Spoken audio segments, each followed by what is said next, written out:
குடி டிவி அன்பர்களுக்கு, குடி ஆஸ்ட்ரோ டிவி அன்பர்களுக்கும் வணக்கம். இன்று நவராத்திரி 7வது நாள். இன்று தேவியை நாம் காளராத்திரி என்ற வடிவத்திலே நாம் வணங்குவோம். காளராத்திரி என்ற வடிவெடுத்து தேவி சும்ப நிசும்ப அரக்கர்களை அழித்தார்கள் மற்றும் இரத்த பீஜன் என்ற கொடிய அரக்கனை வீழ்த்தி மிகவும் பெரிய சாதனையை படைத்தார்கள். அந்த தேவியை வணங்குவதால் நமது வாழ்க்கையில் ஏற்படக்கூடிய தீய பலன்கள், எதனால் மாந்திரிகம், பில்லி, சூனியம், ஏவல், கண் திருஷ்டி போன்ற ஏதாவது மாந்திரிக கோளாறுகள் இருந்தாலோ, நம் உடலிலே ஏதாவது தீய சக்திகள் இருந்தாலோ தேவியை காளராத்திரி வடிவிலே வணங்குவதால் மிக்க நன்மை உண்டாகும்.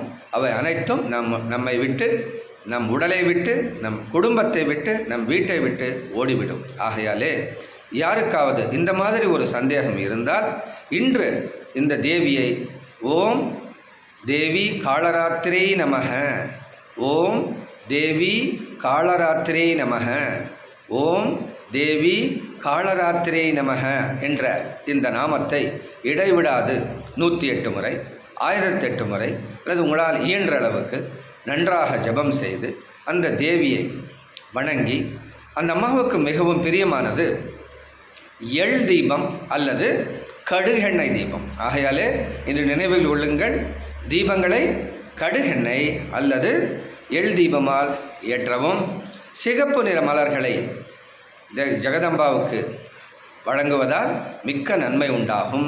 சிகப்பு நிற பழங்களை நைவேத்தியமாக தாருங்கள். வெல்லம் மற்றும் கடுகால் செய்த பானகம் போன்றவை தேவிக்கு மிகவும் பிரியமானதாகும். ஆகையாலே தாங்கள் சிகப்பு நிற மலர்களை கொண்டு அர்ச்சித்து, சிகப்பு நிற பழங்களை நைவேத்தியமாக கொடுத்து, அது மட்டும் இல்லாமல் தேங்காய் சாதம், சக்கரை பொங்கல், கேசரி போன்ற இனிப்பு பதார்த்தங்களையும் மற்றும் காரமான இஞ்சி போட்ட வடை போன்றவை தேவிக்கு நைவேத்தியமாக கொடுத்து பக்தி ஸ்ரத்தையுடன் வேண்டுங்கள். உங்களுக்கு வாழ்க்கையில் வேண்டிய அனைத்து நன்மைகளும் உண்டாகும். இந்த தேவி அனைத்து வித நெகட்டிவ், அதாவது எதிர்மறை சக்திகளை நீக்கி வாழ்க்கையில் மிக்க வளம் வர அருள் புரிந்திடுவார்.